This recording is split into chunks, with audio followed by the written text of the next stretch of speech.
And we're back here once again with another episode of the Iron Man podcast, episode 501, actually. So I was I going to say love it. one, but I told people it's Obi-Wan Kenobi when we get to like anything with one in the numbers of the hundreds, actually. But all jokes aside, this is episode 501 of the Iron Man podcast. As you guys already know, we had just recently hit 500 episodes on the show. So if you want to go and check out our celebration episode on the channel, go ahead and do so. And if you want to watch all the episodes in order, well, you can check out all the episodes in order from episodes 1 to episode 499 on Rumble, all in order, unfiltered. So if you wanted the unfiltered politics and superhero takes and all that stuff, all of it's there. Actually, but I told you guys we're going to start putting out the episodes here on YouTube because, well, YouTube's the biggest platform for exposure and basically literally anything on the planet outside of like Twitter. So I factored into myself, we got to be back here. But if you ever want to binge the show, anybody, in order, just go to Rumble, watch all the episodes in order, or you can go to the podcasting platforms where I upload all the episodes in order as well, from this podcast as well as the other one where we talk about League of Legends. And guess today, it's actually a pretty famous author, James Rosone? Rosone, yeah. Ruin, actually. Rosone, yeah. It's a nice Rosone. Italian name. Okay. So I'd end up seeing one of his ads on Twitter, and as people know, I like to interview like indie authors, writers, comic book people. It's just I like podcasts. I like doing these kind of things, and generally, if you give someone an outlet just for like an hour or an hour and a half, they just can constantly go off and talk, and it's good enough for me. I'll just lay out one question and people just start going off, and they're like, "Do you think I'm going on a tangent?" I'm like, "I actually don't care. I was just listening either way." People like talking in general. So we'll start here, just in case you ever appear on the show. Second and third appearances down the road when you become even more famous, and then basically you're like selling out in Barnes and Nobles, and you're like, "Man, I remember that hot, rich, good-looking black guy on YouTube. I want to go back on his show again." So, how was your life growing up, actually? Oh man, it was fun and interesting. I mean, I had two good parents. Okay, I was fortunate, lucky. I had two parents who are still together now, believe it or not. And my dad has his 75th birthday coming up on July 7th, so we're all driving up to Nashville for that. And okay, awesome, kind of cool. But congratulations, man. Generally speaking, it's good. Here's something really unique, though. I was actually homeschooled from kindergarten through high school. And this was in the 80s and early 90s, before the internet, and it was cool. So it was a little unique, it was a little challenging, but it was also a unique experience because I was able to see and do a lot of things that other kids didn't always get to go do. I wasn't in that quasi-structured environment, so to speak. So I like that in a way, All right. So you were homeschooled from basically the time you could be in school. From K through 12. Yeah, K through 12. Yeah. What happened for like the college years in your early 20s? Oh man. So I'll tell you what, when my aunt and uncle, I grew up in Kenosha, Wisconsin. Okay. I mean, I was born in northern, west Chicago suburb areas, and then moved out to Kenosha. Cold area, actually. Yeah, it's freaking cold. Oh, gosh. You're right on Lake Michigan. Okay. The Arctic air comes down. It just sits right over the lake. It's just freaking cold. You don't even get the benefit of a ton of snow because it's just too damn cold to snow.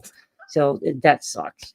You get wind chills -20, -40 sometimes like that. But, so I grew up there, and man, I didn't know what I wanted to do. My aunt and uncle owned a pizza joint up there, so I started working there when under the table at 14. I was making like $2.90 an hour. 14?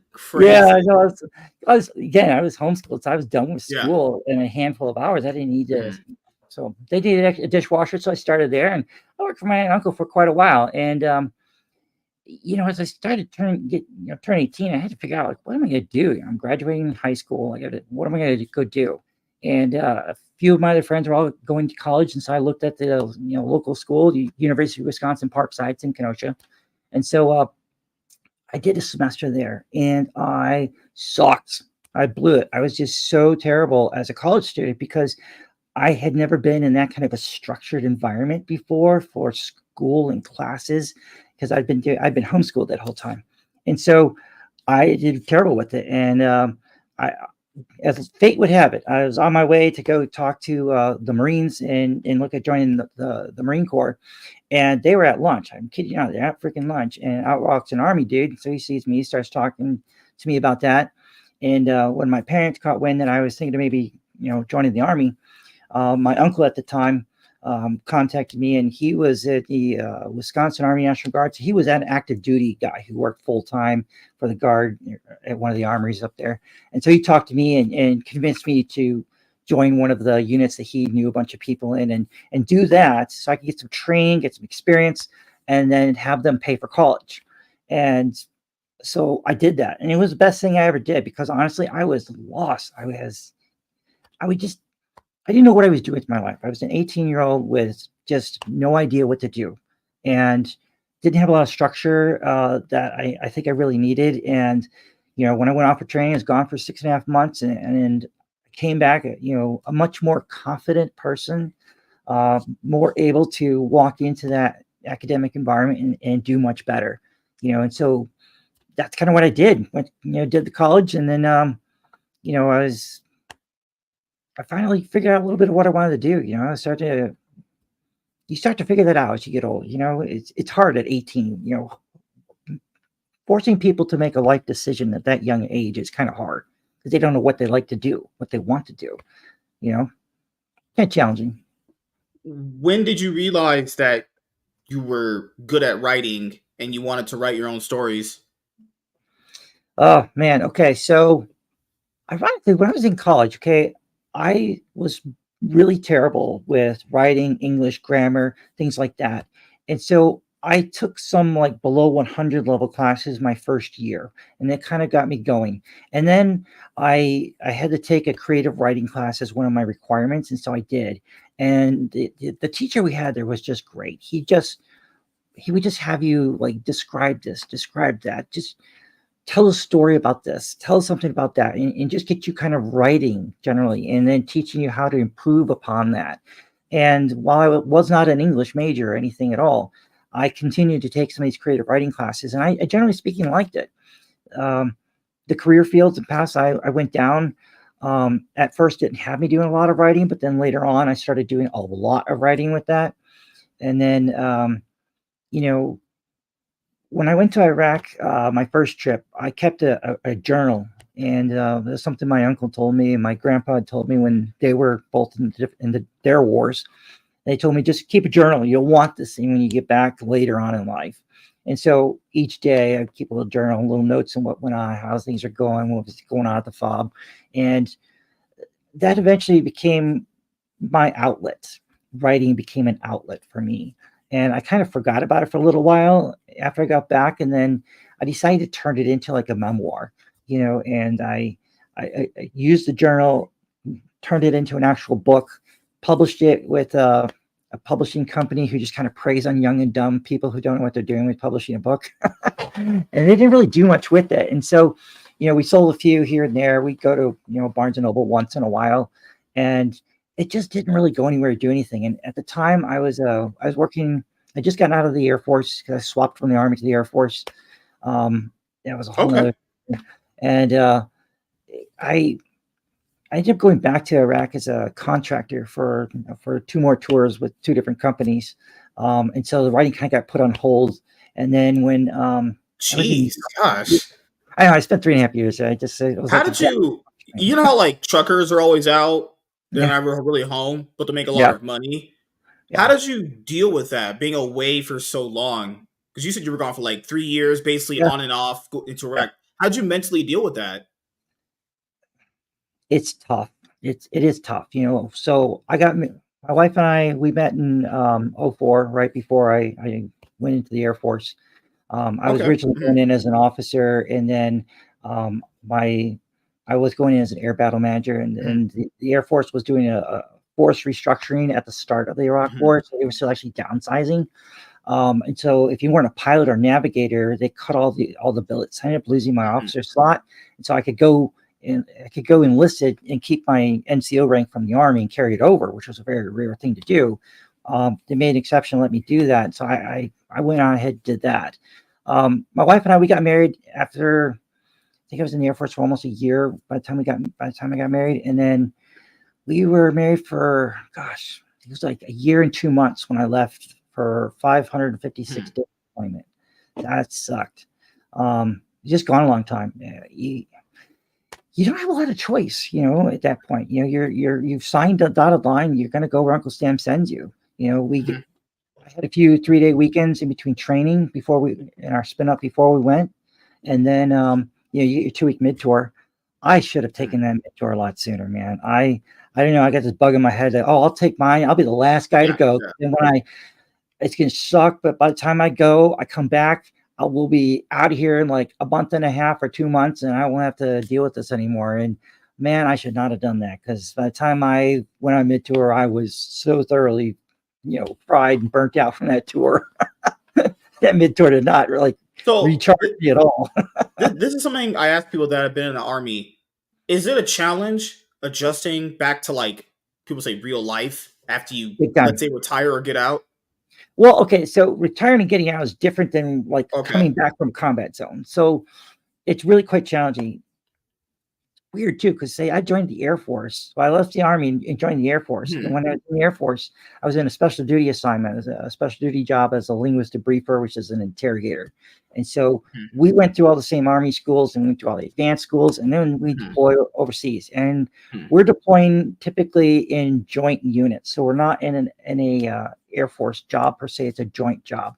So my commanding unit was paired up at the time with a Utah Intelligence National Guard unit, and then we were paired up with Navy analysts, and then there was all the Air Force were the interrogators. And so we all formed up. We were at Camp Cropper in Baghdad, the main internment facility there. And so it's a big joint job. So go figure. I left the Army to go to the Air Force, and I went right back to being in the Army for 18 more months. So that was whatever. It was a little easier of a transition for me than my Air Force brothers, because I left the Army. So, but you said you've been with your wife for a very long time at this point. You mentioned you have a lot of kids. Yeah, we're married now. We've been married 19 years now. So that's crazy. We were yes, 2004. You said, right? Yeah, we got married in 04. We got married in 05. It was March 05, and I left for my deployment in April of 06, and I didn't come home until mid-November. I think it's mid-November or early November 07. So it was gone quite a bit. And then it's like, yeah, we don't get married. Was it tough leaving and then she didn't have you around? Yeah. Actually? Yeah, it was what was really hard was we could talk on Facebook. It wasn't Facebook at the time. It was Skype back in the day. Live. It was Microsoft Live. That's what Microsoft Live. Oh God, what a really old, okay. So we had really crappy internet on our fob, but for like, gosh, what was it? I think you're ripping us off, because it was like $50 a month for terrible internet.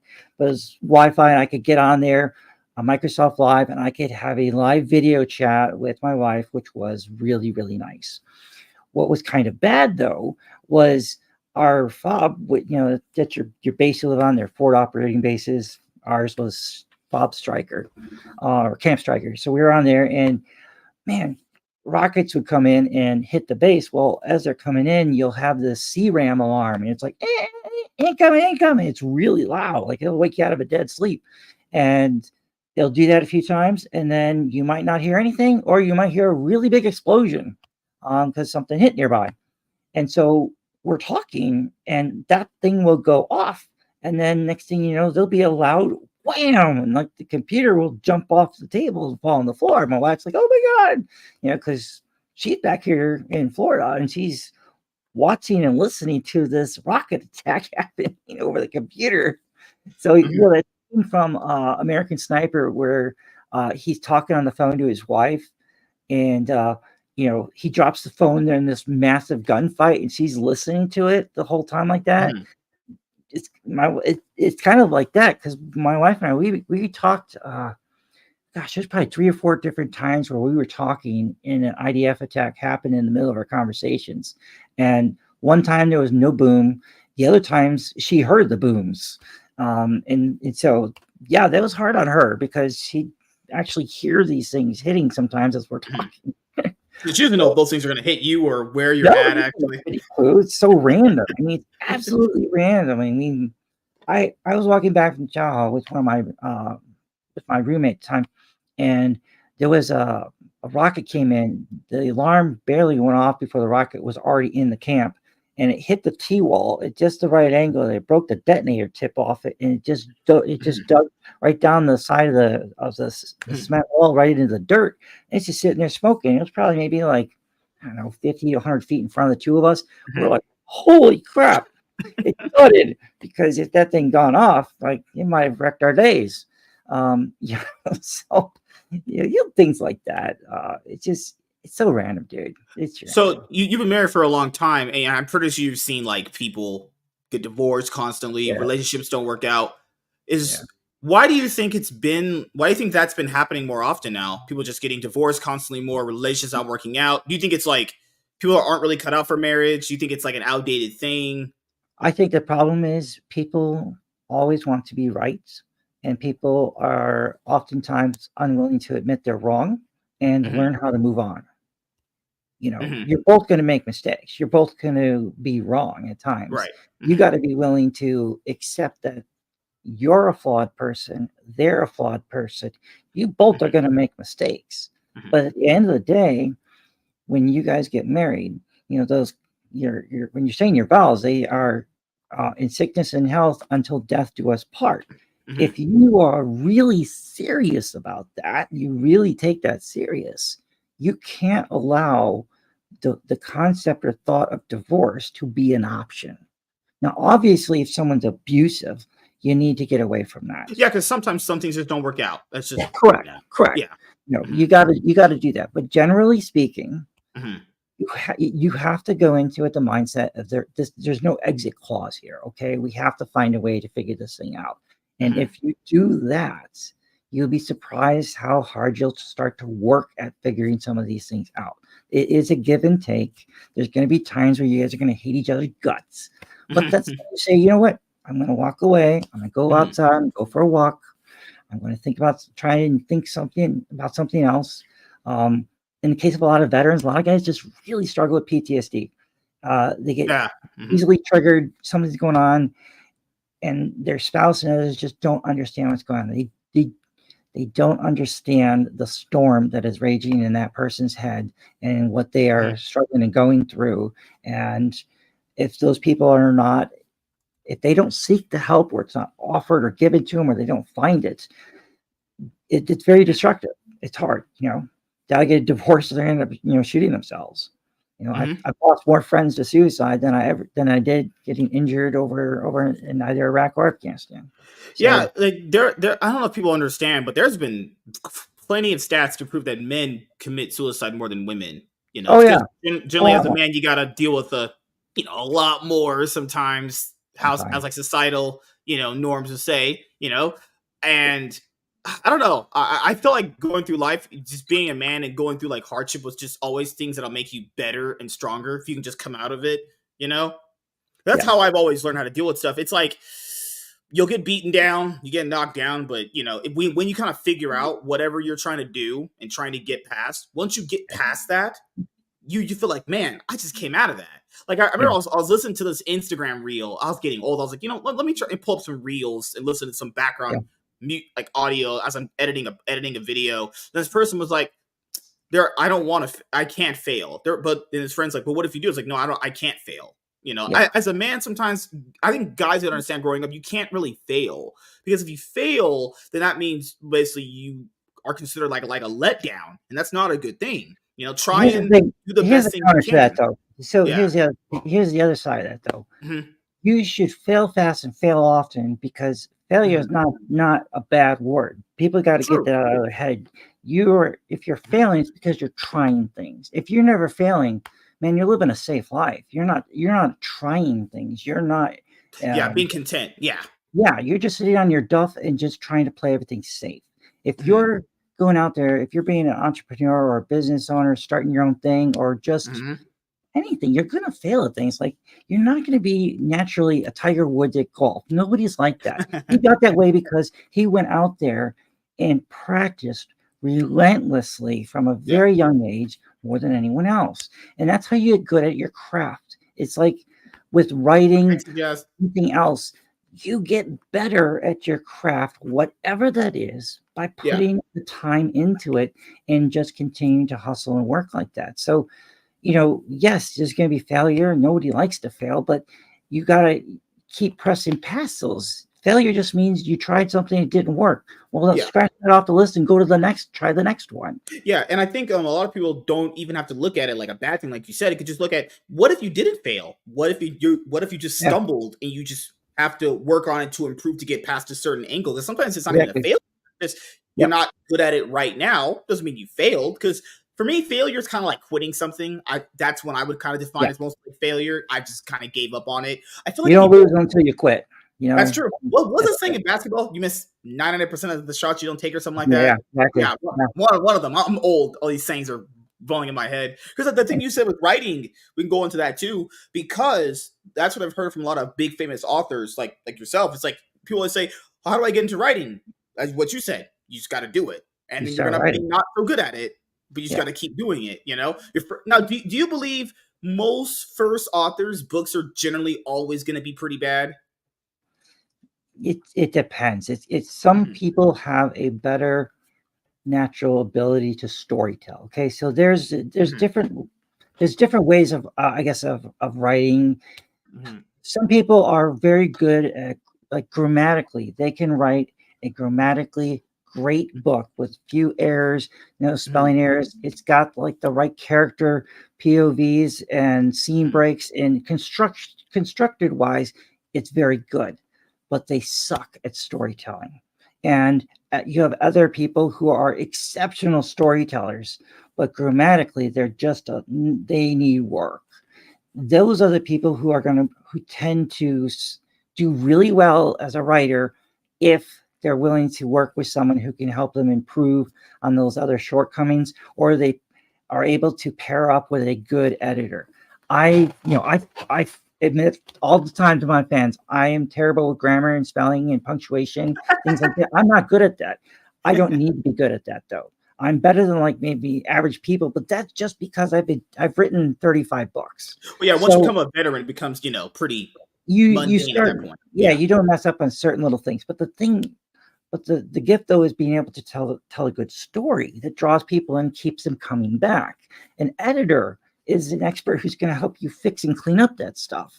Those things. They can't help you tell a story if you just can't tell a good story, but they can help you clean one up though, and that's what you do. So, uh, you know, part of the thing is as a writer is figuring out what you're really good at, focus on those, and outsource everything else.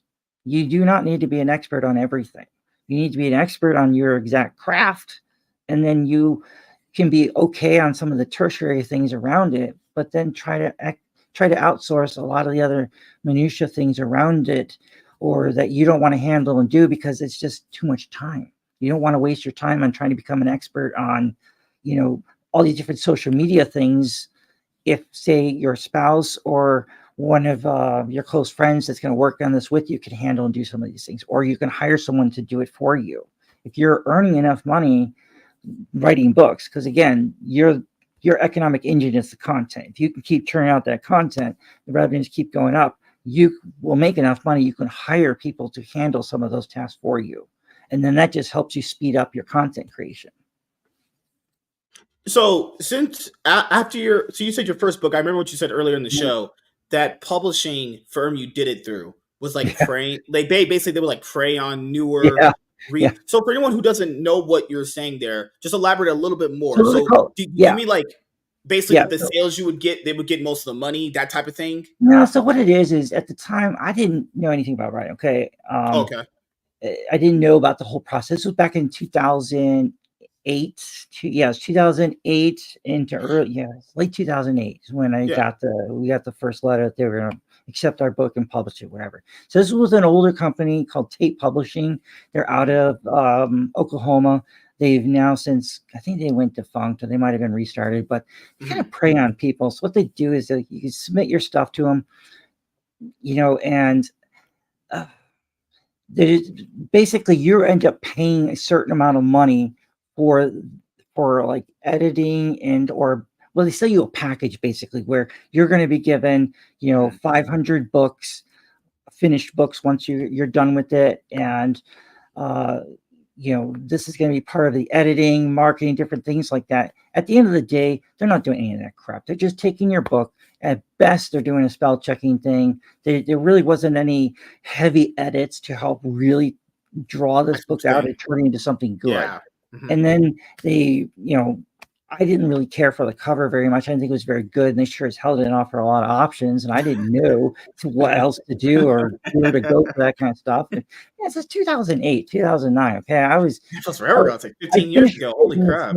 Well, I wrote it over the spring and summer of 2008. And then I took another job back in Iraq in 2008. So I went back, was it August 1st, August 2nd or something in 2008, I went back again.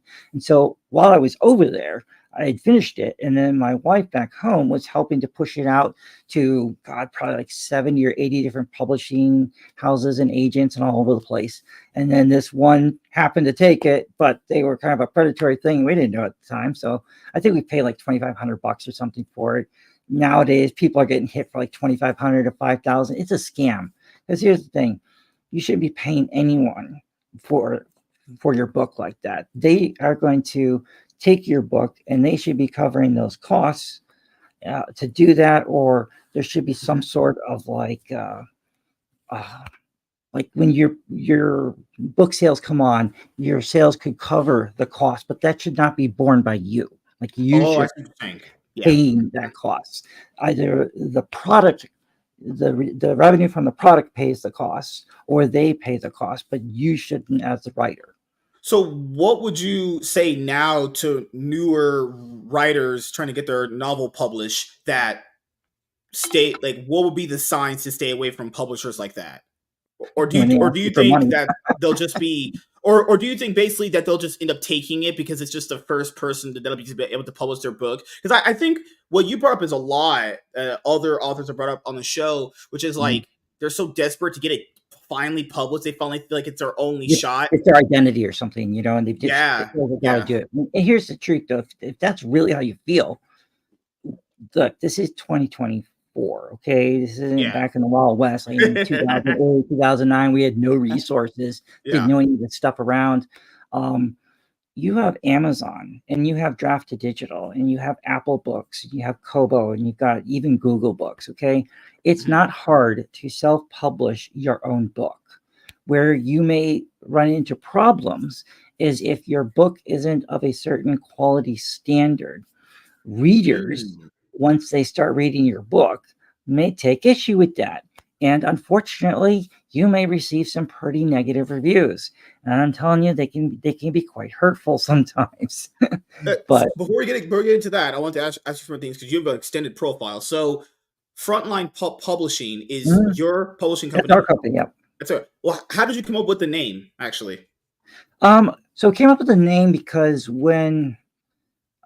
as I got into writing, I got into writing as PTSD therapy, really. That's really what the genesis of it really came into. If you have things in your head, just write them down. They always said that. Yeah, exactly. So it was like 2015, early 2015. One of the VA counselors at the time was like, well, why don't you just write? She's wanting me to do these writing exercises, writing therapy. And I was like, well, what am I going to write about? And she's like, look, write the kind of book you want to read that no one is currently writing, that you can't find. And in her mind, she's sending me down a rabbit hole that's going to have me writing for years. And that would keep me off of thinking bad thoughts and, doing bad things. So I was like, okay, I'm a prolific reader and I see a lot of garbage stuff out there. And I like to read some of these military thrillers. And I don't think a lot of the guys do a very good job at the time. And so I was like, I could do better. So I started writing a story and it ended up turning into a 4-book story. But I wrote that and we published that thing. And our first month we made $87. And I was like, wow, some people actually bought this thing. And the next month we made a couple $100, and then it started to steadily grow a little bit. And I was like, all right, well, I guess I better get cracking on this, second book for this thing. And so I started writing and doing that more. And then it just kind of built on it. I got at the time I was unemployed in 2015. I'd lost my our company I was working for in DC lost a contract, and so my position went away. And then I was probably unemployed for around like 14 months or so. And so I used that time to just write and got the first 2 books out. And then I got another job. I was working there for a year while I was still writing on the side. But at this point, when the 3rd book came out, man, we went from making, maybe 800 to 2,000 a month in sales to suddenly we had 1 month where we made like $8,000. I was like, whoa, this could actually be a career. Like I could That's actually do this crazy. full time because I'm seeing this thing actually start to take off. And at the time, because I was working full time, we would take a lot of our book revenue that was coming in and we would just reinvest it into advertising. And at that time, it was Facebook ads. And so we were hammering Facebook pretty hard with that. And, this is a big Fortune 500 company, and they sold part of the company to BlackRock Investments. So then they let 2,000 of us go. And I was like, okay, that's fine. Here's what I'm going to do. I'm going to write full time because I had an hour and 45-minute commute one way into the city of Chicago, 8 hours there, and then 1 hour and 45 minutes back home. I was like, I can spend that much time just writing stories. Mhm. And so that's what I did. And by the time, so that was in May of 2017. By the time we hit December of that same year, we were starting to hit these like $6,000-$7,000 months pretty consistently. And then, That's crazy. within a couple, Wow. 2 more books. So I was writing a book at that point every 90 days. A book was coming out. How And many so books have you now had in totality now at this point? I think ones are just my wife and I think we're at like 35 now because we have one coming out. 35 We books. have one That's coming out crazy. on Sunday in Germany. It's in English when we translate it, and then I've got another a new release for the sci-fi That's the series. Monroe one, right? So the Monroe Doctrine series, this one's done. So those 8 are Okay. done. I have a 9th book that's going to be a standalone in a way. It's really tying in to the next like an AI war series that'll take place in the 2040s, but it's built on this one because they think they killed the AI in this one. They didn't totally kill it. So it's going to resurrect later on. But the sci-fi series is the one that we're writing right now. So I've got 9 of them out. The 10th one will come out in about probably 7 days, 8 days. And then I've got 2 more to go in that series. So hopefully we'll have those finished off this year, and then it'll be full bore back into the thrillers. I've got another one of my author friends is going to write with me and help me do some of the spin-off series for the sci-fi. So Okay. yeah, we're kind of keeping it going. But I liked the name Frontline because throughout my whole writing time, I've always talked with and helped other military vets get into writing or use writing therapy because it helped me a lot, and I've seen it help a lot of others. And so that's kind of funny because it was right around the time our writing really started to take off. We had a month where I think we ended up hitting maybe it was like 16 or 17 grand in a single month. It was like our best. It was a huge month, and we'd never made that kind of money before in a single month like that. What was your feeling when you made $16,000 from your Oh, it was writing? awesome. Oh, dude, it was crazy. It was really awesome, and you're just euphoric, right? Well, then my bank, I bank with USA. Well, they don't do business banking, so they contact me after seeing this large deposit from Amazon, and they've been seeing consistent monthly deposits from Amazon, and they're from around the world because Amazon's everywhere. So they're like, hey, is this a business? Because we don't do business banking. You're going to need to set up a separate account with a business bank. And at the time, they say, well, if you're going to set up a business bank, you got to actually have a business. Because we've been doing the sole proprietor thing for the first couple of years. And so we had to form an LLC. We formed an S corporation is what we did. And so we had to pick a name. And that's when we decided Frontline Publishing and, FLP. So that's what we came up with. Yeah. So, but it's great. If you're going to get into writing, you want to set up either an LLC or an S corp. Because you want to be able to protect your personal assets. You want to separate the business from personal. And then a lot of what you're doing can be as a write-off for your business. So your internet, your cell phones, lots of little things like that. You can move those over to the business off your own books. But again, you got to be So making money with your so business to afford those things. so basically something that started essentially from basically your therapist when you were in the Yep. army telling you to write something down ended up leveraging out to you owning a book publishing business, and you yourself at this time now have about Yeah. almost 35 books published. That is actually crazy. So Yeah. then I'll ask you this now, since you've been a veteran for so long, because like your tagline on Twitter is you have 1 million books sold, which is just Yep. that's insane in and of itself. Yep. It's because I took a global approach to this. Mm-hmm. So from in 2010, I Mm-hmm. had another DoD job where this time I was working in Germany over at U.S. European Command. So when I was over there, I traveled all over Europe for my job, and then I was looking at different graduate programs because I already had an MBA. I was looking at doing maybe possibly like a doctorate degree. And one of the contacts I knew, he said, "Hey man, why don't you apply? Look at Oxford. They got this new major program management course that just started up. You could apply and check that out." And so I looked at it. I was like, "Man, this thing actually is pretty cool because it's very similar to what I was managing and doing because I was running the identity intelligence operation program there. So we were kind of setting up this the digital border, so to speak. We were helping to expand that into Europe and other places around the world so we can identify bad actors before they actually get on a plane to our country. Mm-hmm. And so that was a major project. So this program at Oxford was going to give me a lot of the skills I actually would be leveraging and using. So I applied on a whim, not thinking for a second that this, B minus average student would possibly get into a university like that. But I did. And so I went and did that program while I was working in Germany. Kind of ironic. So you uh, you fly in on a Tuesday. Classes start on Wednesday, Thursday, Friday, and then half day Saturday.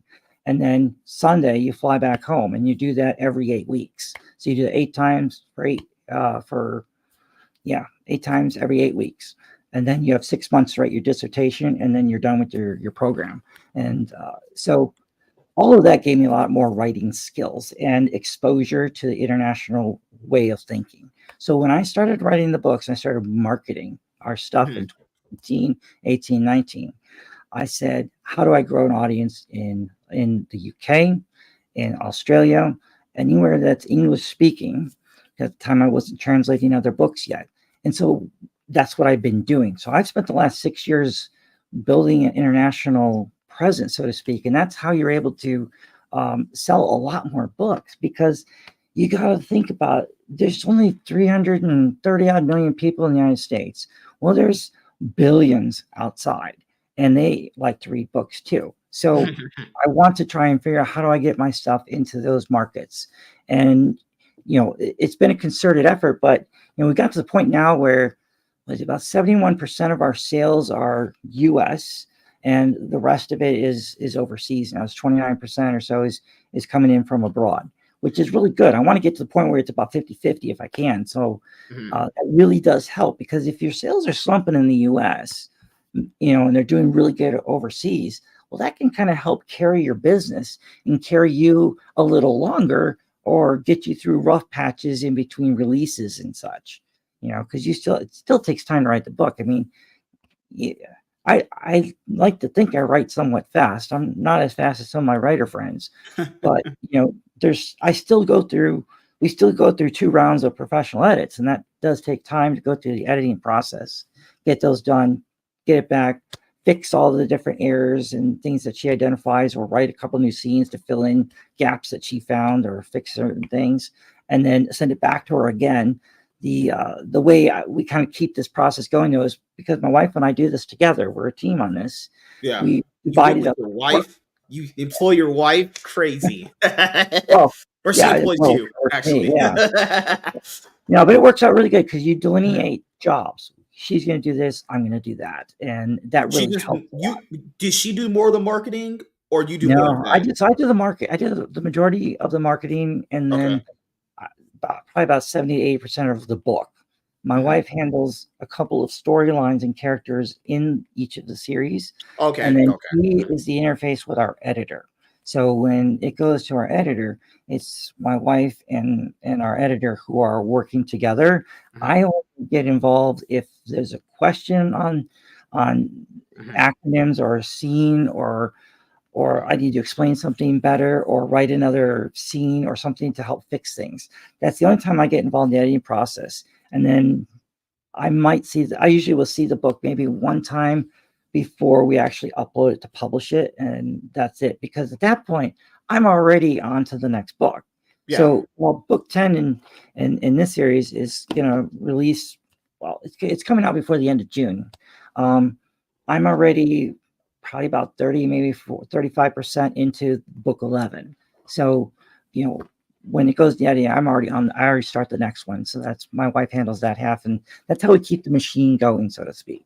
The other thing I wanted to ask you is, a lot of people have this in anything like content creation when they first start, or as you said, writing novels or getting into anything. How do you get people interested in what you're writing? Because it's really hard to get people just interested in general, because there's so much out there, to consume. So how do you go about getting people just genuinely interested in your stuff? Because that's what a lot of new novelists struggle with. They're like, well, no one's interested. Do I just switch genres? Should I keep staying in this genre? So what would your advice on that be? Well, part of the problem is a lot of people don't view this as a business. So you have to ask yourself, you're going to write a book and publish a book. Are you doing this as a hobby or just a vanity project because you just want to do it? That's one mindset, and that's totally okay. Now, if you're saying, no, I want to be a full-time professional writer, well, you need to approach this as a business then. So you need to look and say, all right, what do I want to write? And does what I want to write actually have an audience for it? Is there a market for the kind of book I want to write? Yeah, don't just think like a writer. You're not going to help. You're not going to sell it. Yeah, don't just think like a writer. Think like a businessman. Like, is there a market for this? Because you could essentially do something that you like to do, but if there's no market for that, there's going to be no sales. And then, people don't understand that generally. Like, that's, I think I told it to a few people on one of the podcasts. They were like, why do you do certain videos like this? Well, I was like, it's because people want to watch them.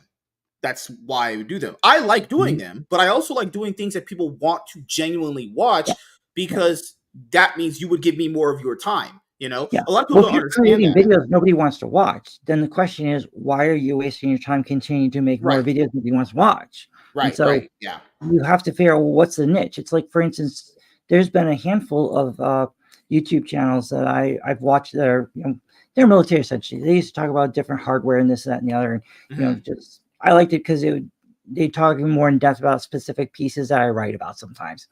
Well, their content was good content, but their viewership was, mediocre. It was a set audience.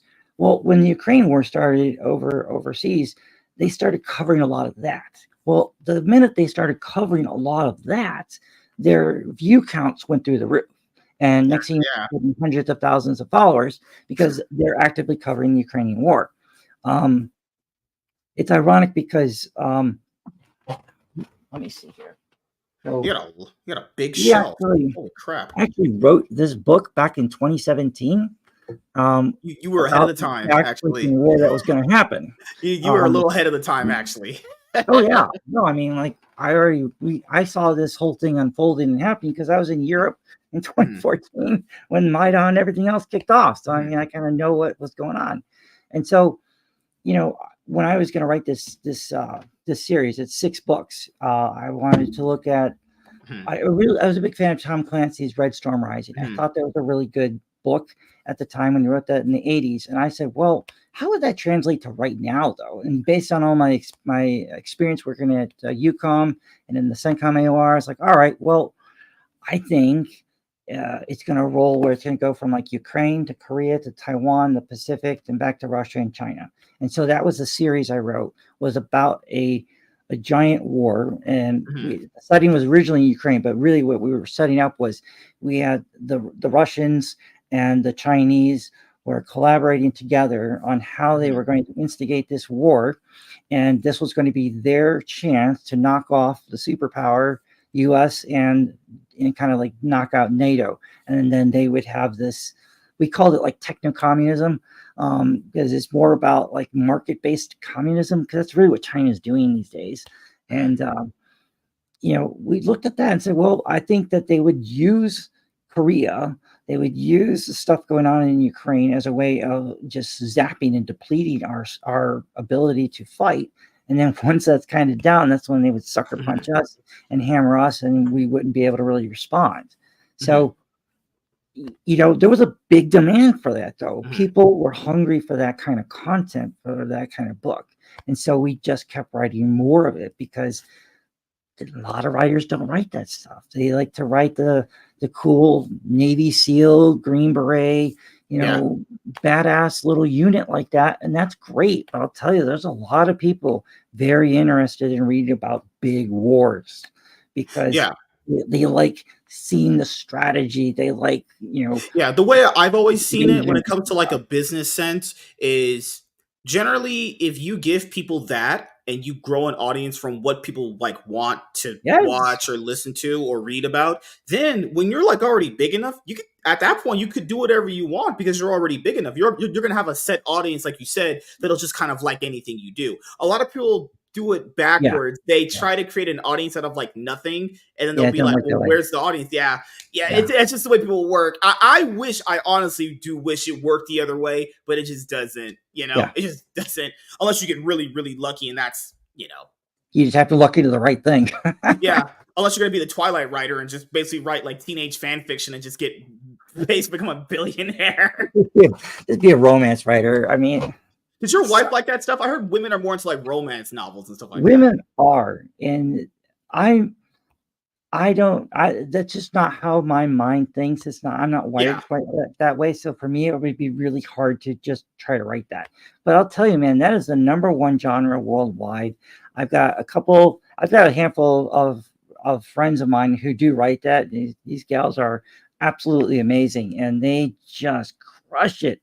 They just crush it because these are shorter books. They're usually like anywhere from 50 to 70,000 words is about the range, maybe a little longer.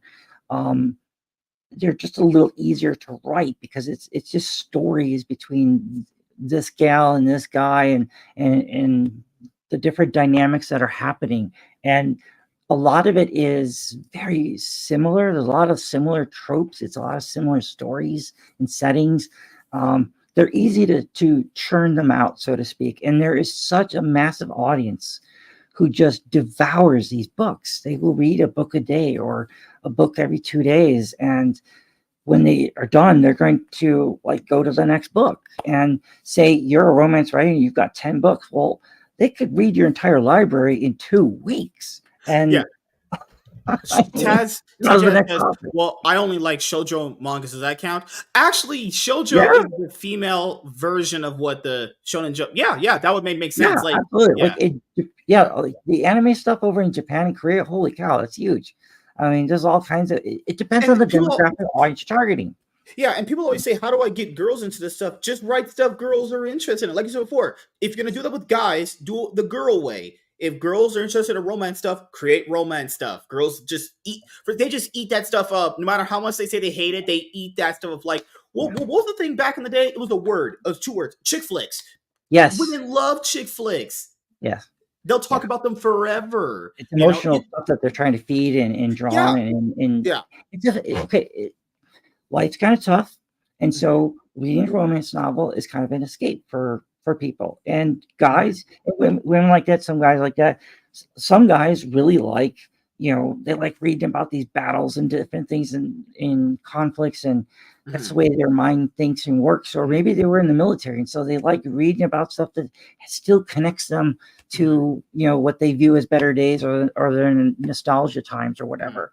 And others love sci-fi because they like just thinking about exploring the stars and meeting aliens and, all the stuff that's involved in that. And so it's just a wide audience of people. You just got to figure out what it is you want to write, and then if there's an audience for it. Now, if there's no audience for it, because you like to just write about, I don't know, gardening in the mountains, and you're just going to write books about gardening in the mountains, and you're wondering why nobody's reading it, probably because there's no audience for it. So, figure that out.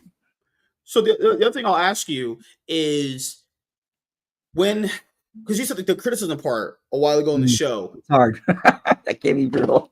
What if you're not getting comments though? Because I've seen writers put out some books, but they said I've got no reviews. Yeah, that's challenging too. How do you get people to get? Okay, so how do you get that too?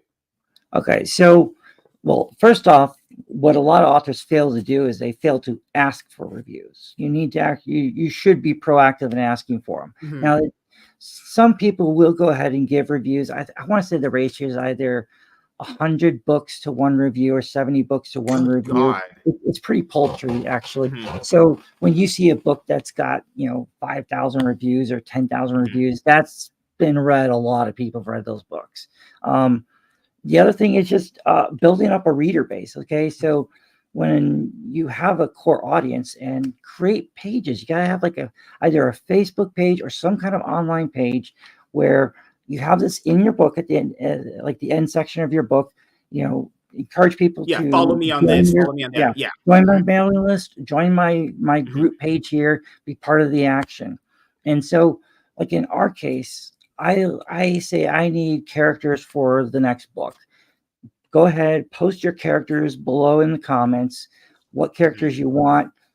If you want them in, so I'm doing sci-fi right now. So it'll be like, you want them to be in the Republic Army or in the fleet? Do you want them to be an officer or enlisted? What's their job? Do you want them to die a glorious death or live?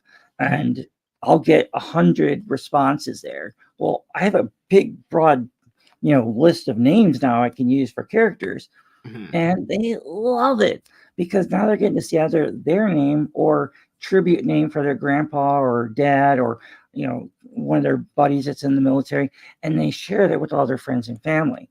And of course they're going to write reviews about this because they're in it. They like this thing, and so you kind of can create a little organic system where when your book comes out, you'll already have a team that's going to have reviews ready to publish, or they'll start popping within the first couple of days. Mine, it's weird.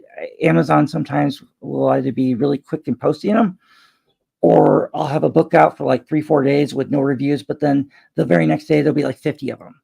They just all post at the same time or something. But it is hard when you first get going. You don't have that because the reviews are social proof. You need to have those, and you want to have those. You just want to make sure you're not getting pummeled with 1 stars. And if you are, you need to look at that and say, okay, well, why? Are these legit criticisms? Like if someone's probably leaving like paragraphs, that's probably pretty legit right there. Because if someone's just saying your book sucks, obviously throw that out. But if someone's taking the time to actually write out a paragraph and a half about why your book would be good, I would that stuff you want to check because someone's like actively dedicating time to really break down why they thought what they thought. Like, so I want to ask you, how much criticism have you received that you've actually implemented into your stuff that you found legit, that the person was like, oh, you were like, okay, this person was right. I probably could have did that better. A while ago, Amazon's kind of changed some of this. I don't remember when they did this, but it was a few years back. So when I first started though, because Amazon also owns Goodreads. A lot of people don't always know that, but they actually do. They own Goodreads as well. And so they were trying to make their review process on Amazon like a Goodreads. So there was a time when someone could post a review and you could post a response to those reviews. Like you could reply to them. And they wanted to have this reply stuff going back and forth like it is on Goodreads. So when I would get a negative review, my first couple of years, and they were very valid criticisms because I was dead broke when I was writing these things. And so I didn't have a professional like editor and doing some of the things that I really should have been doing. I was, again, doing this on a shoestring and trying to make it. So when I would get those reviews, I would reply to these. I'd be like, you know what? That's a valid point. Would you be willing to join my reader group on Facebook here? And would you be willing to be one of my beta readers and help me make sure I don't make those same detailed mistakes or get these kinds of scenes right? Well, a lot of those negative reviewers became beta readers for me and then turned into some of my best 5-star reviewers because I brought them, I acknowledged where the errors were. I brought them in and started to get them to help me with it and make it better.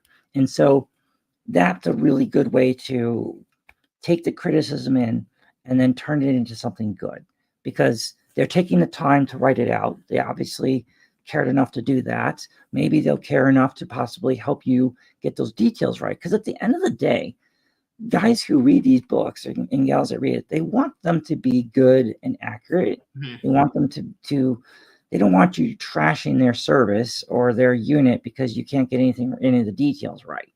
Mhm. So if you offer them the chance to help you fix that, they're going to take you up on it, man. They want to be part of that. Mm. Because the other thing that people need to understand is that when you take it from a business point of view, like you mentioned earlier in the show, Mhm. is the customer is always right. That's Yes the and kind of no. I mindset. mean, yeah, kind Yeah, of. got to make sure they're happy. When the customers are happy, they keep coming back. Because like, yeah, sometimes customers are just flat out wrong, but they don't want to hear that. Do not tell a customer they're wrong. They're like, "You're attacking me." It's like, no, no, no, no. I'm not attacking you. Just trying to let you know you don't understand what you're saying, but I can feel it. It's like being from the creator point of view Yep. versus like the audience point of view. It's like I had that mindset too when I was a viewer for a long time. I just only thought of things from a viewer point of view. But when I Yep. started doing it myself, I was like, wow, what a moron I was, actually. Well, you got to remember too, oftentimes when they are given a negative review and whatnot, Mhm. they're not rebuking you as a Yeah. person. They're not negative reviewing you as a person. They're Mhm. just doing this work. They're just reviewing this book or whatever and just saying, I just don't like this. There's nothing wrong with that. It, listen, you get into writing books, you're going to have mistakes. You're going to have, you're going to miss details and little things like that. That's normal. But it's what you do with it that's going to make a difference. Are you going to fix it? Are you going to try to get better? That's what you've got to try to do. So, what has been your favorite book series that you've ever done in all your 35 books? Oh man, that's kind of a tough one. Um, in a way, when I write most of my books, my series, they are usually some sort of like some kind of foreshadowing warning, so to speak, of something, right? So when I wrote a series, the second series I wrote was called the Fallen Empire series. It started with a book called Rigged, and it was a 5-book series. And so I wrote that in 2018. It came out in 2019 and into 2020. Really, it was more of like a warning of how foreign actors will attempt to insert themselves into our own elections and try to manipulate, influence things, to influence who you vote for, what policies are this and that. Kind of like what you saw with TikTok. Okay, so when Mhm. TikTok was in the process of potentially being banned, TikTok, when you logged on to your app, the first thing they did was they had a message that popped up that had your congressional rep's name and phone number for their Mhm. office and instructions asking you or telling you you need to call them and berate them and tell them they can't ban TikTok because it's going to destroy your life or whatever. Mhm. And this was a foreign owned company. This is a company is that is being used by the Chinese intelligence service, telling Americans, you need to call your rep and tell them not to ban this app that we are using to spy on you. I mean, Mhm. pretty damn blatant. So that series was really about warning of what could happen. I had no freaking idea that mail-in balloting would be the controversy it turned into in 2020. But when I was writing this, when I'm working this thing out in my head, I was like, okay, based on the experiences and things I've been taught in the military, how to jack up a country, how would I jack up our election system? I sat down, wrote down, well, here's the points that I would attack. You Here's essentially how I learned from go the about best. doing it.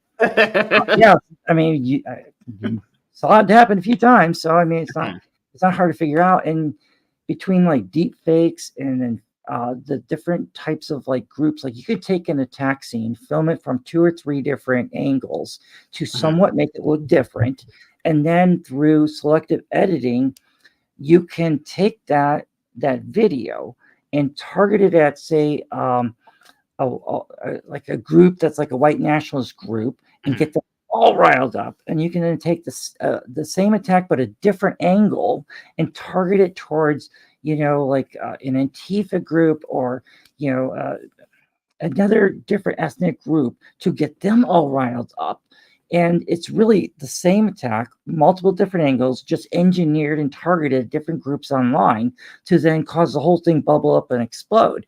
And it's what you see happening now, basically. Yeah. And so I liked writing that series. I thought it was one of our better ones.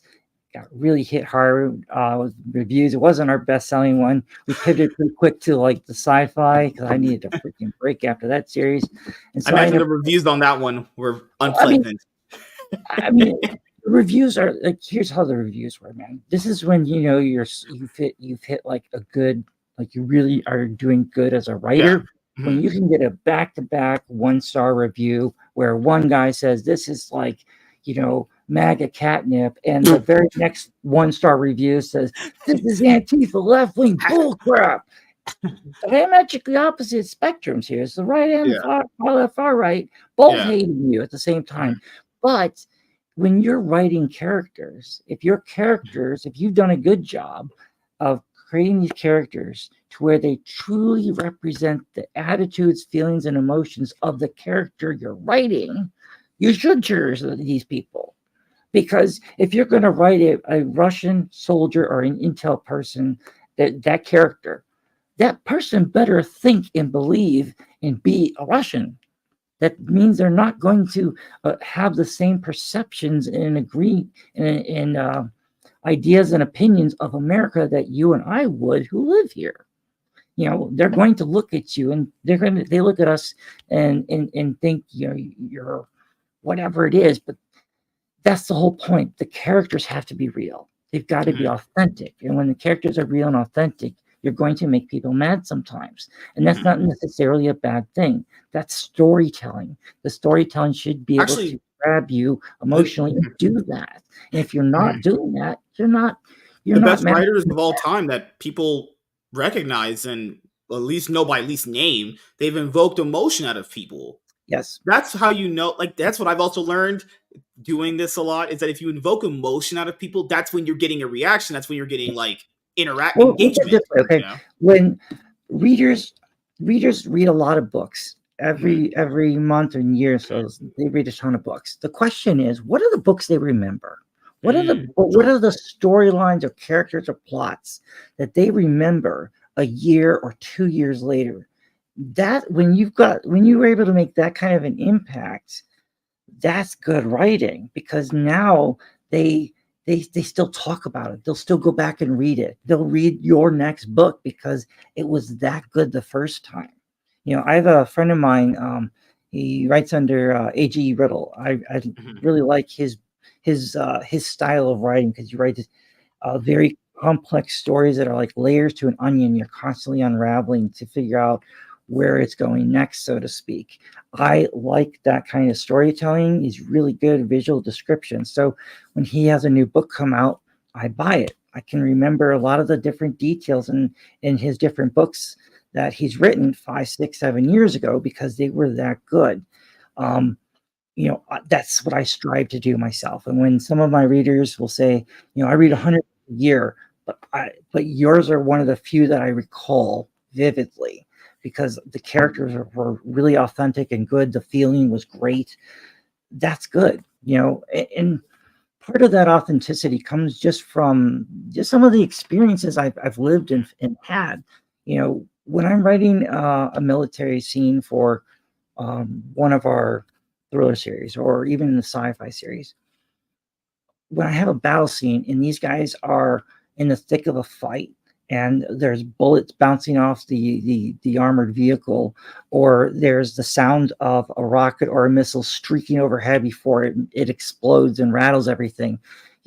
I've experienced that in real life. I know what that feels like. I know what that sounds like. I know what I was thinking, and what my friends around me were thinking at the same time. I can convey that into those characters, and that makes them very real, very authentic. And anyone who's experienced that kind of stuff, when they read that, they recognize it right away too.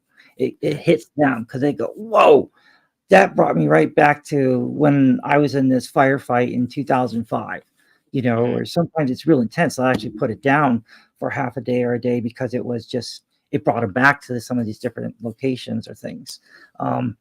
But that's just part of learning the craft and getting really good. And when you don't have those experiences, that doesn't mean you can't write them or write them compelling, but it's probably more on you than to seek out others who do have it and try to talk with them about it. Have them help you capture that moment, that feeling, so then you can convey it in a story much better and make it more real. The other thing I wanted to ask you is the other basic things I wanted to ask you at the start of the show, but we got the conversation of how it went because wherever you want, man. This is the basic stuff everyone usually likes to talk to authors about. So just the basic. I'll obviously have answers for anyway. How do you deal with the three things I would say? So I'll do the big one, pacing. Actually, because you said before, people are giving their time to go over your stuff. They want to have something good that they can enjoy, but at least a reasonable pace. So as you've improved in writing over the years, how have you gotten better at pacing? Man, I'd like to think I do, but at the same time, I also have 3 kids that are 11 and under. I've got a 4-year-old, 4, 9, 11. So it depends. Sometimes they get sick, obviously, and then I'm up with sick kids in the middle of the night, or dealing with that. So that throws my pace off a lot sometimes, and it happens. But at the end of the day, you gotta acknowledge it is a job. Okay, so I'm not into another office to work 8 or 9 hours and having to deal with that. I have 24 hours in a day, and I can figure out of the 24, how many do I need for sleep? Do I need 5 hours? Do I need 8 hours? Does it need to be 8 straight hours, or can it be a 5-hour jaunt of sleep at night and a 2-hour nap or something in the afternoon?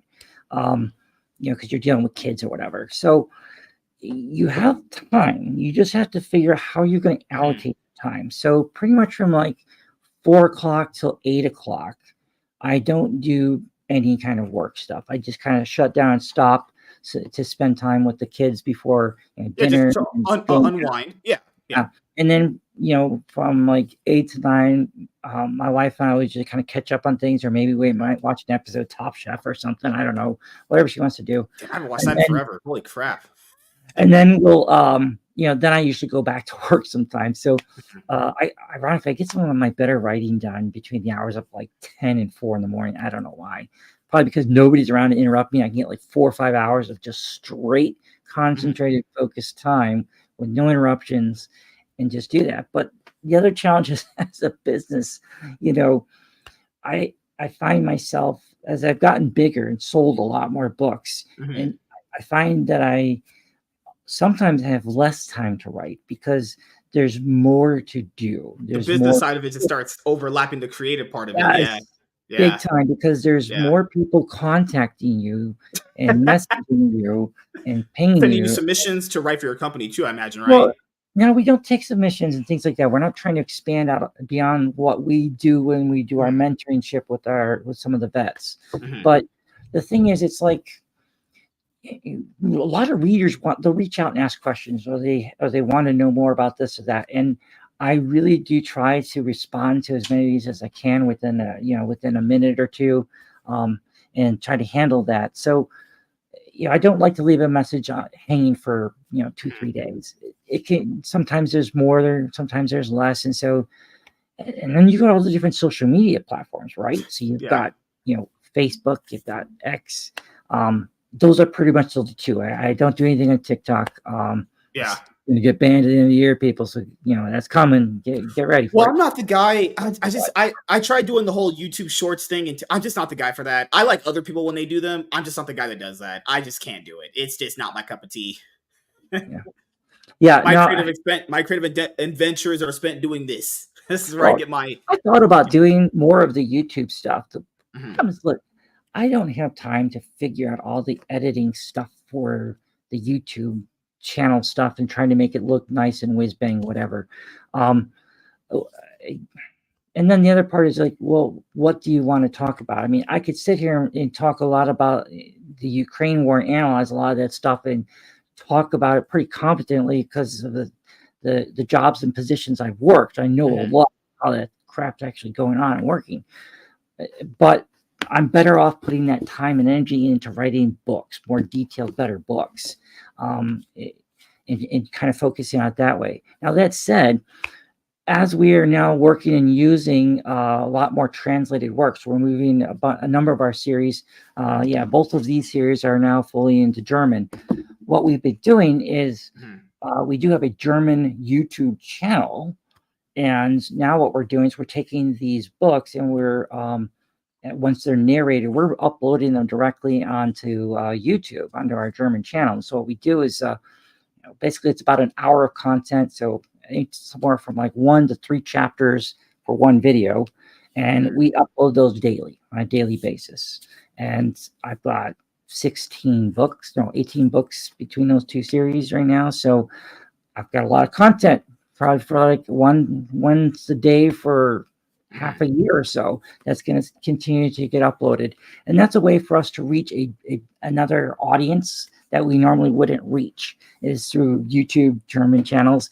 And we market that in Austria, Switzerland, some of the other neighboring countries around there, and try to grow an audience that way.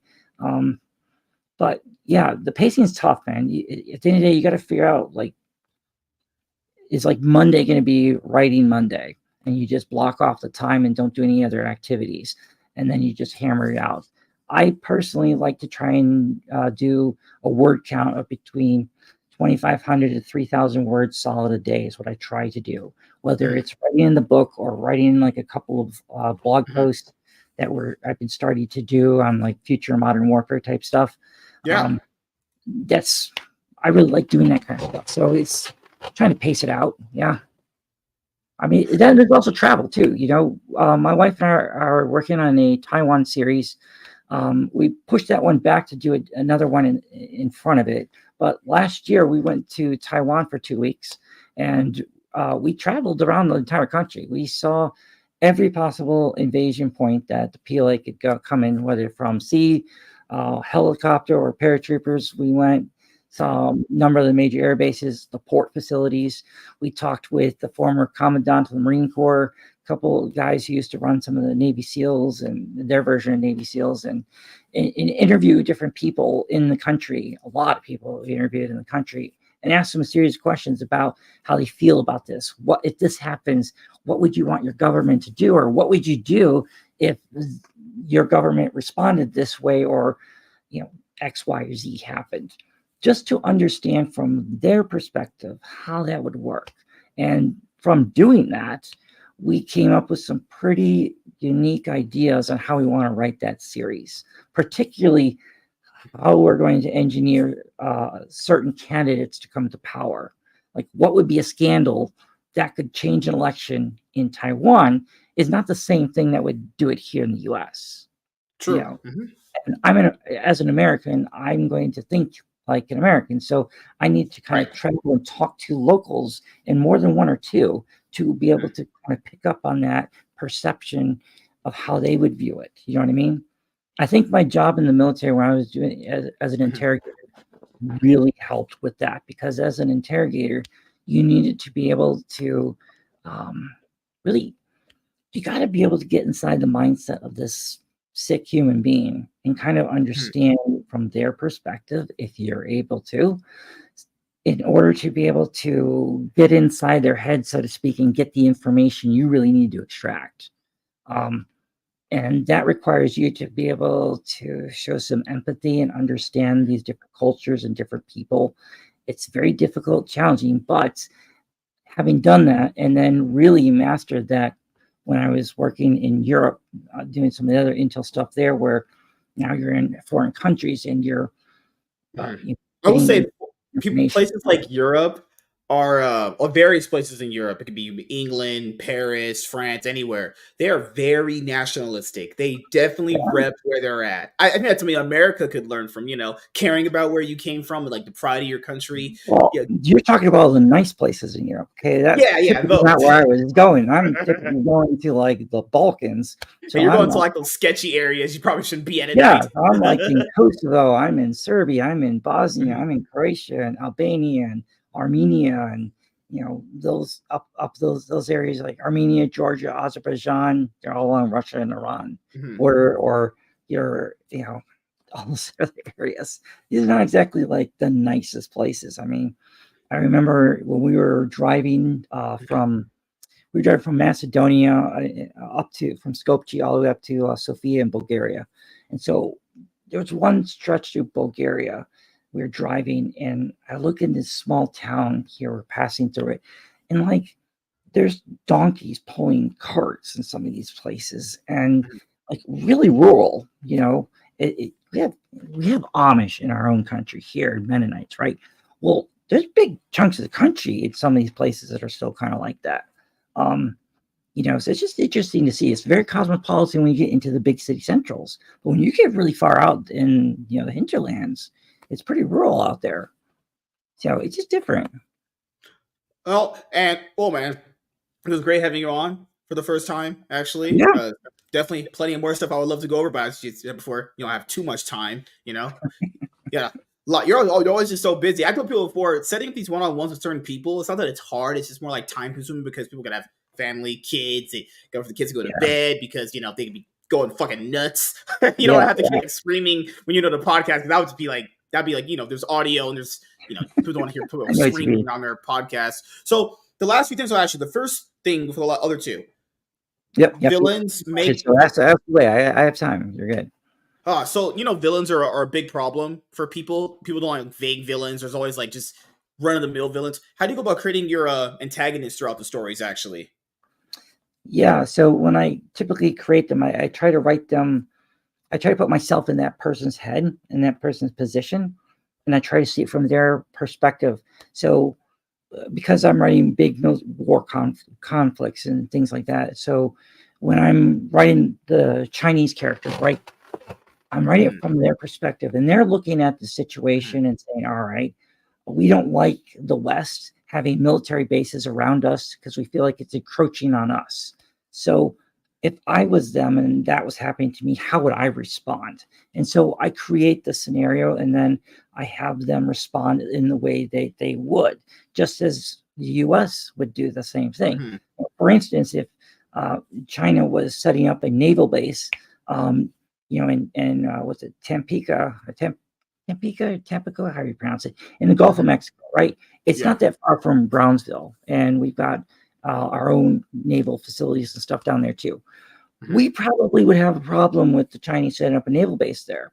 We probably have a really big problem with the Chinese setting up a naval base in the Port of Mariel in Cuba, or maybe a large military base on the border of New Mexico.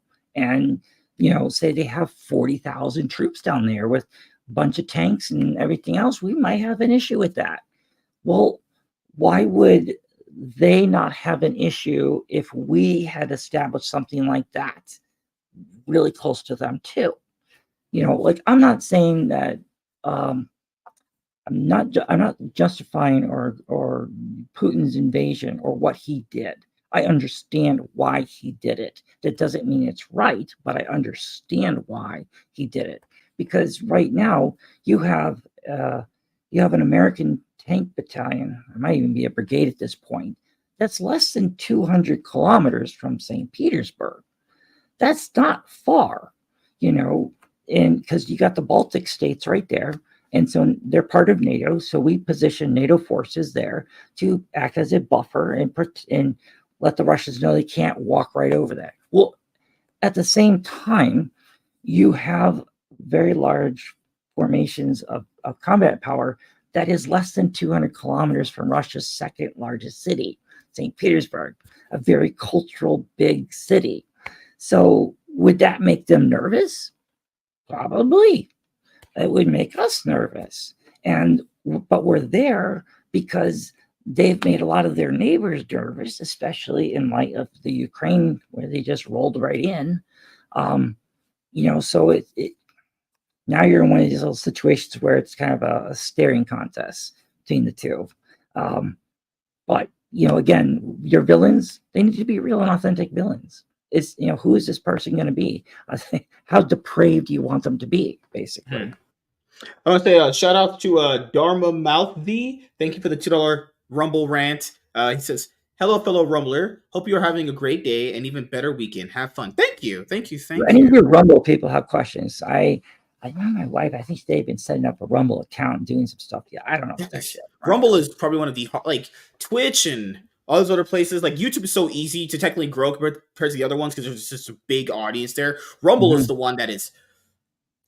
I think I've pretty much streamed on Rumble since the incident that I had 7 days a week, basically, except for like Thursdays, Yeah. and even because a lot of people think like the same way you said it early in the show is Is it some people easy think to just get because it? you like just upload and do it that you'll just get people. It's like no, you gotta really really put in craft and market and Yep. man, just I think what really sucks about doing this now is just how much marketing you have to do because a lot of people don't really Yeah. do enough of it and they're like well why aren't people seeing my stuff just honestly there are more people that'll just see your stuff on like their recommended feed than actually following you or subscribing to you like even on YouTube this is Yeah. a thing a lot of people don't even understand which is you're gonna have more people viewing your stuff that aren't subscribed to you than they are subscribed to you. Yeah. I see that too. Yeah, I see it too. We're all, Actually crazy. I have like 700 or 800 people will return on it, daily for their fix, but there'll be, sometimes anywhere from like 300 to 1,000 more people who are like new views, basically new people, and then maybe 40 or 50 will subscribe that day or something.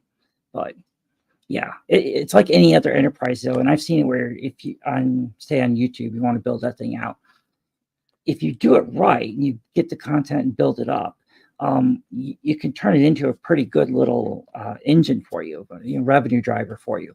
But the thing to do though is when you monetize, when you reach that 500 people, subscribers, it's 500,000. Yeah, so 500 they allow you to get super chats. That's right. And 1,000 is the in-stream ads. 1,000 and you get the ads. Okay. Yeah, right. Yeah. Once you hit that, the biggest mistake YouTubers will do is they won't monetize right away because they'll say, "Oh, I'm not monetized." Well, because they just want to, Yeah, I never understood that either. It's like it's free money. Why would you not do it? Yeah. Well, but here's the problem: when you don't do that, okay. So if you built a channel and you got 50,000 or 100,000 subscribers, and you're getting massive views every single day or however often you're posting it, and you never did that, the moment you turn that on, they're going to get kind of mad and annoyed because it tune out because they used to never have that on your channel. If they're used to seeing it for however long they've been following you, then it's not, they're used to it. They know to expect that. It's when you've given them 2 years of free content like that with no ads on it, and suddenly you hit them with it, that can be a shock to your system and may result in you losing subscribers or having a lot of them tuning out because they're not going to wait for the ad. Whereas I look at it from the point of, I'm giving you a free story, okay? I've written the books, I've translated the books, I've had them narrated, I'm putting them up here. I'm not charging you anything for it. You got to listen to whatever ad YouTube decides to do. I would love if you'd subscribe to the channel so that way you can help support the effort, continue this going forward, but there's no obligation. So yeah, the ad helps pay for the future translations.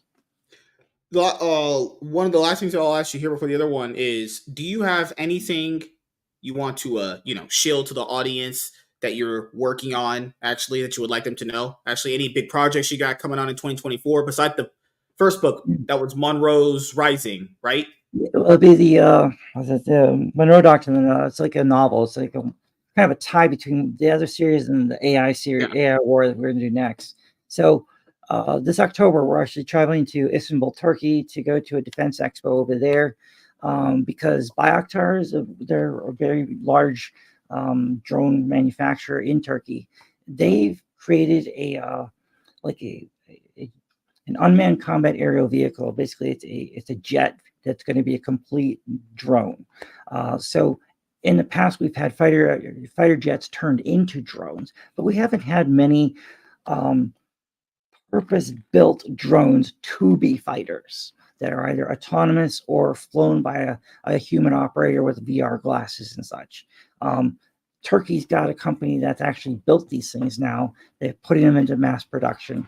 And so what I want to do is go to this expo, really look at a lot of their stuff and look at some of the other drone tech that's coming out, because when we start this AI war series, it's going to feature a real lot of that.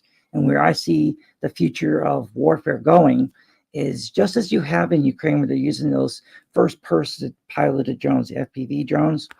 Well, it's not going to be very long where you're going to have, say, like a Tesla Optimus drone, right?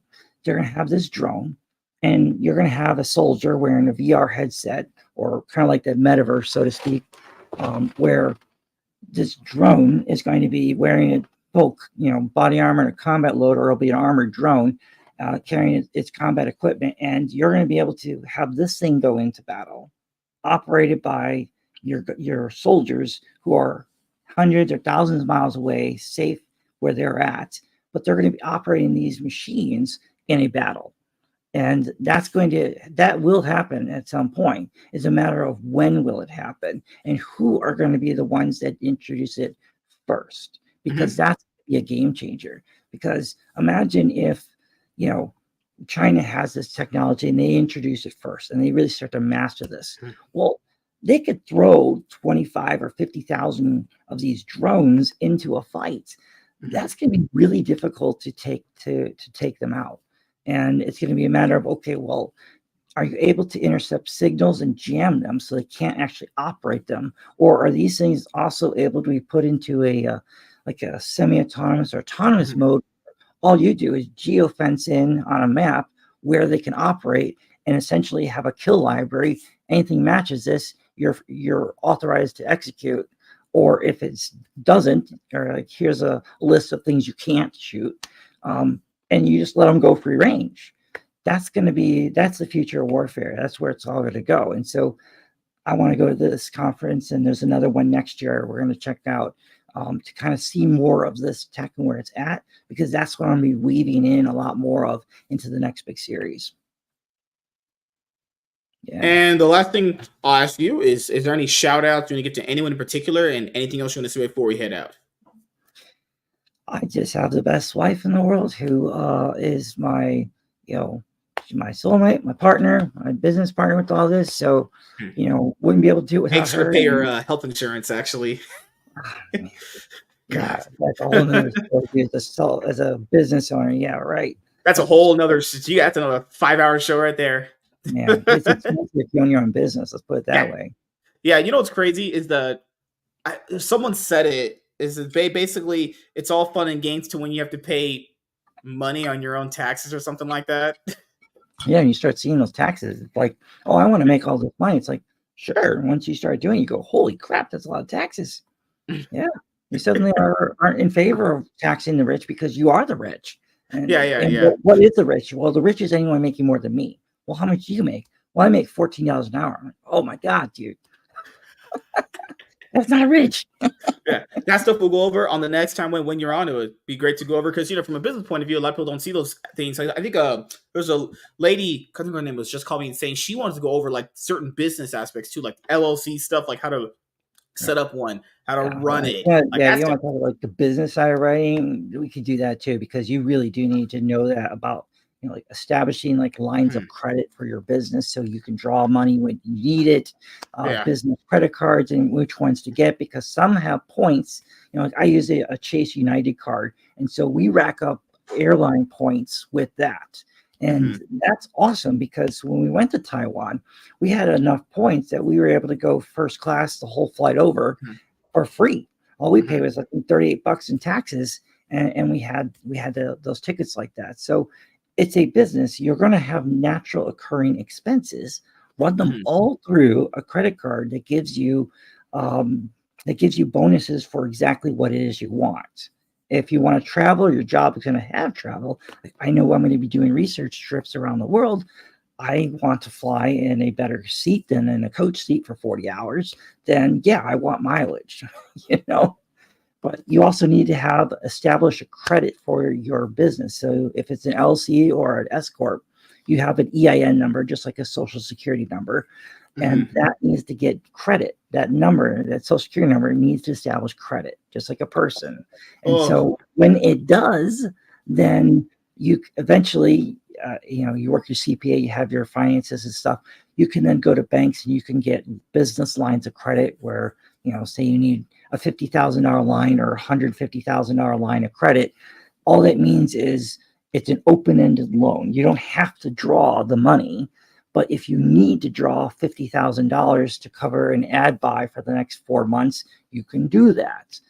Or you could draw more or less and then pay it back. And as it's paid back, it's made available again. So if this is a business you're going to do long-term, you've got to be able to establish different milestones like that, basically, because there's going to be ups and downs, and you're going to need to be able to draw capital to survive those up and downs, or you're going to go bust at some point, possibly. How much cash reserves do you keep on hand to cover expenses and stuff?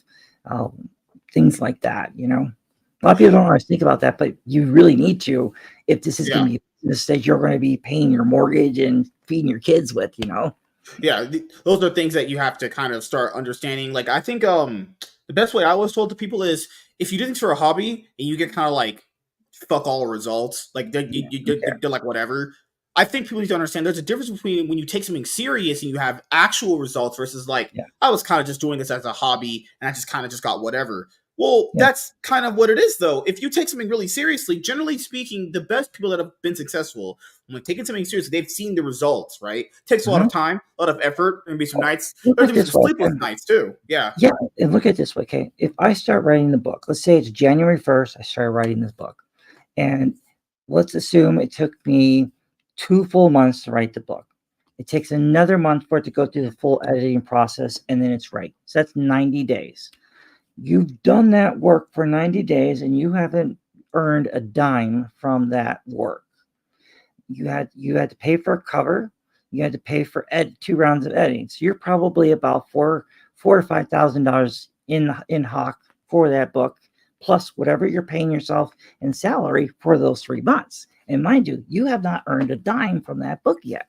So then if you put it up for pre-order, which I would recommend, and then have the next one pre-order after that, hopefully you're racking up some sales. So when you do release the book, you instantly start having a few hundred or a few thousand sales on the first couple of days, and it just grows from there. Well, when you sell a book in, let's say, so March 1st, April 1st, you sold the book. First 3 months you're writing and getting it releases April 1st. The money you earn in the month of April, that's not going to pay you until June 29th. Okay? So you started this thing on January 1st. The first time you're going to earn anything from it is June 29th. That's a long way out. So if you're not paying attention with the type of book you write, the series, the genre, what it is you're writing, the time it takes to pivot off of that to something else is quite a bit. It's turning an aircraft carrier. It doesn't happen fast. This isn't a speedboat. It just instantly, pull a YuGiOh and it'll work out for you. It's going to take a bit of time to pivot. The other thing I was going to tell people is, sometimes you could honestly be doing the right thing. It's just the wrong time. Oversaturation's a thing, and sometimes you got to just put in the work. You're not going to see results like you said before in a day. Some people aren't. I always kind of looked at it this way. In anything, you'll weed out the people that are just there because they want to kind of do it because they were just looking for something quick. But then they'll just kind of move on to the next thing. Usually over time, you weed out the people that are not there for the long haul. It just happens over time. Writing is very difficult to make it in this business. It is very difficult. From a traditional publishing point, there's less than 2,500 people who are earning more than $100,000 a year worldwide. Because there was a lawsuit a few years back, last year, the year before, where Simon & Schuster was trying to merge with, I think it was Penguin Random House. And remember that. Right? Yeah. Stephen King was interviewed for that and things like that in Congress. Well, they had to open the books. They had to disclose what they were actually paying authors and how many authors were earning X in this level, and that was a shocking reveal of how few authors actually earn enough money to make this as a living, because most writers don't. They're working full time and writing on the side or whatever. So just because they're a published writer and they're a New York Times bestseller, dude, the New York Times is a very simple thing to manipulate. So when Simon Schuster has their new book out, so what they do is the marketing is like 2,000 books sold. What they're going to do though is they purchase the different books through a handful of different locations that first week, and then those books, the author will then sign all those books and they'll resell them. Like people sign up for mailing lists, you get this free book or different things, that promos and things they'll run. They'll do that. Well, when you've bought all those books, you've had all those things bought on, bookstores are going to buy their lot of 10 or this or that, all those things, those numbers all hit. Then it's how they rise up and hit hit the New York Times list. What sucks from like an indie standpoint, from my standpoint, because my books are in Kindle Unlimited, so people have that subscription, they can read them for free.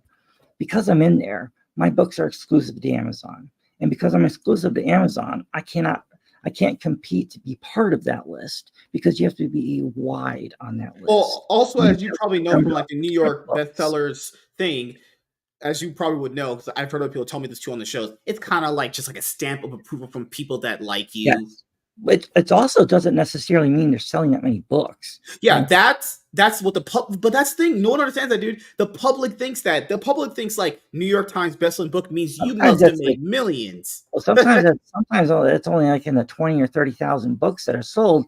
And now, given that's books sold that 1 week, but then afterwards, everything tanks off. Yeah, what people don't even understand, you would know this too, is that the 20,000 books sold to potentially maybe individual customers. Bookstores really is what it is. Yeah, because the amount of books that the distributor bought to get them into the bookstores will definitely never like outweigh as many people that single bought the book, right? So a lot of people will understand this. Like comic book shops too, it works the same way basically, from what I've learned.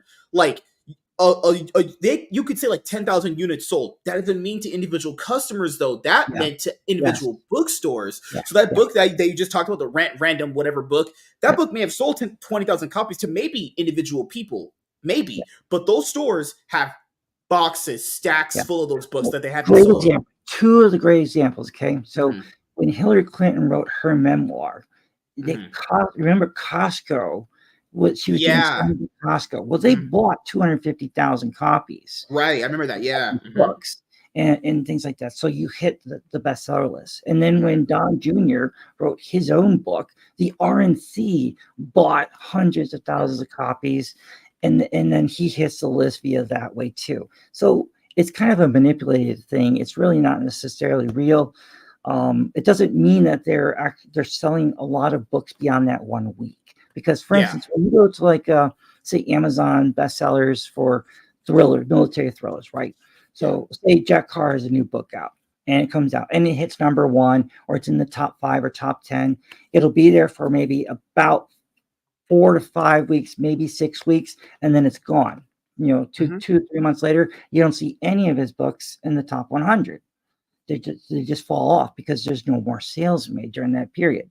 Whereas some of us indie writers who we're constantly marketing our books all the time, I'm not releasing 1 book a year like he'll do. I'm releasing usually 4 or 5.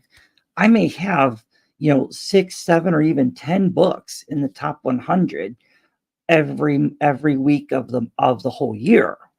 So for instance, with our books being in Kindle Unlimited, both of these series have made the top 100 most read in science fiction and in thriller for what's it now? I think we're on 27 or 28 consecutive months where it's the top 100 most read in Kindle Unlimited for that month. That's really freaking hard to do 1 month, let alone to do it consecutively for 2+ years. and then to also do it in two genres that are very different, sci-fi and thriller. They're not the same audiences. So we've managed to kind of thread that needle and be able to do that. It's not easy, but it can be done. It's a lot of it just comes down to understanding marketing and understanding the data and how to target things and find the right audiences and how to do that. But it's challenging. But again, I don't know what their total sales are on an annual basis, but I know, we've sold, it was like 220,000 books and ebooks last year. So, I mean, that's more than some of these guys are doing, but, we don't get the big contracts like they do. We don't have any of the in bookstores or airports or anything like that, but they're all over the net and people can buy them, and they buy them in bigger hordes than they buy theirs. Sometimes we're just unknowns under the radar. So that's fine with me. I don't really mind. And I just want to say thank you to James for being on this episode of the Iron Man podcast. Can't wait to talk to you again, later on this year for another episode. It was great to talk to you about, your stories, the business sense. There's obviously, much more to go over as far as like how just even we talked the New York Times manipulating basically book sales and just like it's like stamp. I would say stamp approval is because it's just basically a bunch of people going, no, we approve of this. It's not really anything. It doesn't actually lead to extra sales. But you know what? Next time, put a pull out for put a word out for your listeners and have them run through a bunch of questions that they want you to ask or they want me to answer, things like that. And yeah, for sure, that'll get you some really good answers there too. Yep. And thank you guys for checking out this episode of the Iron Man podcast. And we will see you guys in the next one. Goodbye, everyone.